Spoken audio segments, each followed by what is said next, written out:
Good morning, everybody. Welcome to Wednesday's English for this week. I hope you're all safe and well. Well, we finished the story of Varjak Paul yesterday, and we started to think about how Cludge might have been feeling in and around the way that he helped to save the cats at the very end.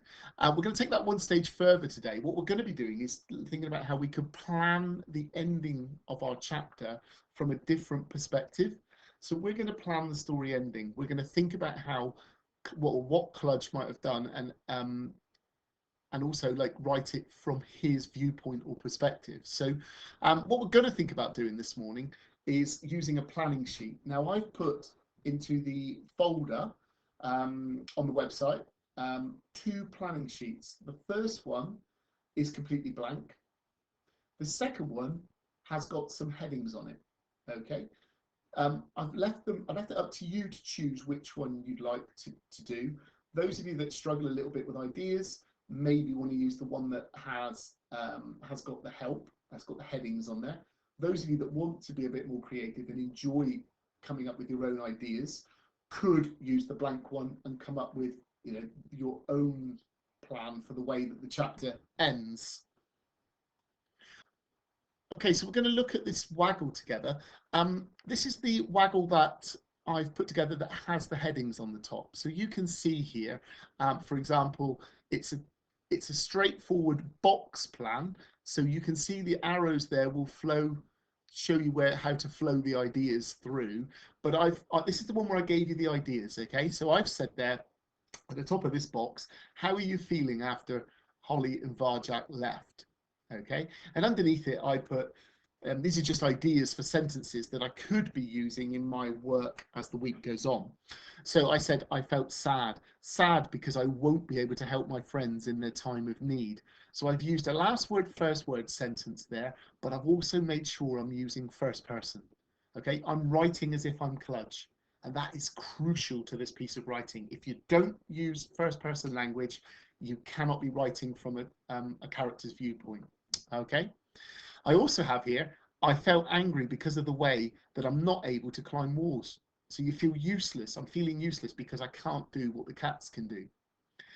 And then finally, I can see a man dressed in black enter the house with two jet black identical cats. That's made my mind up. Got an ellipsis there. I'm going to help. Okay, so you can see that I've put some thoughts and feelings into that first box.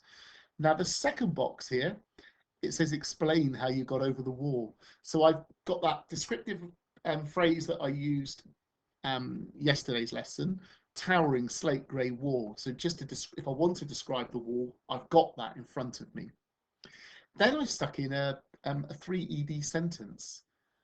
Scared, frightened, petrified. I took a leap at the wall and started, typing error, started to climb. Okay, so I've tried to put in a 3ED sentence where I've got three words that end in ED that all mean the same thing. I've got there that he's climbing one step at a time. I've put an extra 3ED sentence in. I might not use both of them, but I might use one or the other. Elated, exhilarated, energized, I stood on the summit of the wall in triumph. Now for the garden. So you can see that I'm trying to build just phrases and sentences that I might be able to use in my final chapter tomorrow. Next box, what does the garden and house look like? So I put down there the garden was pitch black. I put the garden was untidy due to the overgrown weeds and tangled trunks of the trees. Okay, so again, I'm using a bit of alliteration there. I'm using last word, first word to just try and make my sentence quite exciting. I've said the house was quiet. Now you will look at me and say, Mr. Nugent, quiet is not a good enough word. And you're quite right. I should have been thinking about how I could upskill the word quiet. I might have used the word silent, that type of word, rather than just quiet. Okay, so think about how you could improve if you wanted to. It was painted white. Again, maybe I could use a synonym colored sheet, improve it, not have white. With the black door as black as coal. Okay, so I could change the back door as black as coal. I think I've used a simile there, which is really quite nice. And because it's a simile, I'm probably going to allow myself to use the word black. And I've said there the windows were dusty and grimy. Okay, so I'm looking for words better than just dirty. I'm looking to upskill. I could have used filthy, that type of thing. Yeah, I could have used so anything that means dirty, but is perhaps a little bit more exciting than just dirty. I then said, explain how Cludge saved Holly and Varjak. So I'm going to start thinking about what could I do here? So I've said I can see the man dressed in black holding up Varjak, my friend. So that's where I could, if I wanted to, then be starting to thinking, that's making me really angry. You could really start to build that rage within Cludge. He's going to hurt him. I should have said that. I can't get in through the door. It's locked tight. The only way is through the window. Time to close my eyes. I'm going in. So you've got that kind of, that inner battle Cludge has got there. He really is raging because he can see that that Varjak is in trouble, and he's got to find his way in to help him. And he comes to that conclusion in this paragraph that the only way in is through the window. You can't get in through the door. It's locked. So for a dog, the only way you can do is to try and break that window. Luckily, Cludge is quite a big dog, so he's got that opportunity. Oops, that's not what I want to do. Okay, so fortunately my plan is still spinning. And the last part we've got here is the last box, and I'm not sure that the electronics are going to help me with this. The last box there is all about what actually happens once he's gone in through the window. Okay, so you can see here the final box then, finally got everything sorted out. How does your chapter end? And it was, it says, it should be, I was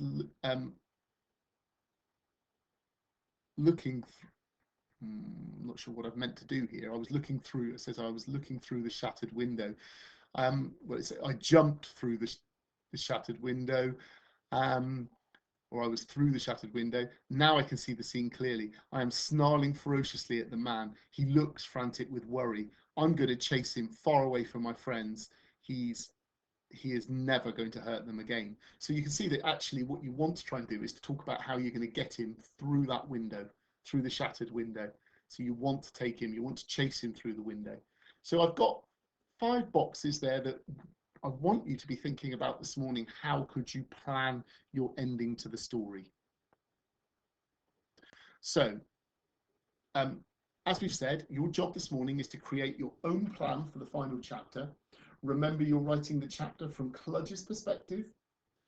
You can use the empathy sheet from yesterday's lesson to give you some ideas. You can include thoughts and feelings on your plan, as well as the setting and character descriptions. And this is going to help you write your chapter tomorrow. So I really want you thinking hard about this morning. Try and include as many thoughts and feelings as you can. Think about how he feels outside the wall. How might he feel as he's climbing the wall? How might he feel when he reaches the top of the wall? What makes him need to jump through that window? Okay, so hopefully you've completed your sheet this morning, your planning sheet. Even if you've drawn the boxes in your book, that's fine. I want you now, just for the end of the lesson, to just spend 5 minutes thinking about how you're going to begin your story ending. Will it start with Cludge thinking about his friends and how he's unable to help them? Him actually thinking and feeling and asking himself those sort of rhetorical questions. Will it start with the gentleman and his cats arriving? You must decide how you're going to do that. Okay. Now I will give you a waggle tomorrow and talk you through how I would have written it and how I could use some of the Year 4 objectives. But I really want you having a go tomorrow as well. So you're going to use your planning from today, and you're going to have that time to write tomorrow morning. So happy planning, and I'll speak to you tomorrow. Okay, take care then. Bye-bye.